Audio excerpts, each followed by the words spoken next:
আজকে আমি আমার নেল এক্সটেনশনের ব্যাচে ডেমনস্ট্রেশন ক্লাস শেয়ার করতে করতে তোমাদেরকে জাস্ট ইউটিউবের ব্যাপারে কয়েকটা কথা বলতে চাই। আমি জানি না আমার ইউটিউবটা হঠাৎ কয়েক মাস ধরে, মানে বলতে পারো 1 থেকে 2 মাস ধরে হঠাৎ রিচ ডাউন হয়ে গেছে। আমি বুঝতে পারছি না কেন।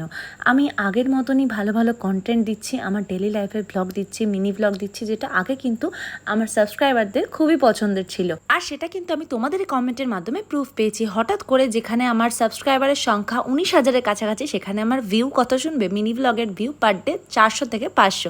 বাট এটা কেন? আচ্ছা তোমরাই বলো, আমার এই চ্যানেলে তোমরা কোন ধরনের ভিডিও দেখতে সব থেকে পছন্দ করবে? সেই টপিকের উপরেই কিন্তু আমি ভিডিও বানানোর চেষ্টা করব। যাই হোক, নেল এক্সটেনশনের ক্লাস সেরে ভীষণ টায়ার্ড ছিলাম। আর মন্দারমণি থেকে আসার পর আমার মুখে সাংঘাতিক ট্যান পড়েছিল, তাই কাছাকাছি একটা পার্লারে গিয়ে আমি ফার্স্টে ডিট্যান করিয়ে নিয়েছিলাম, আইব্রোটাও সাথে করিয়ে নিয়েছিলাম। তারপরে আমার বাড়ির সবার জন্য আমি যে মন্দারমণি থেকে গিফটগুলো এনেছিলাম সেগুলো একে একে সবাইকে দিয়ে দিলাম। চলো আজকের মিনি ব্লগ এইটুকুই, বাই।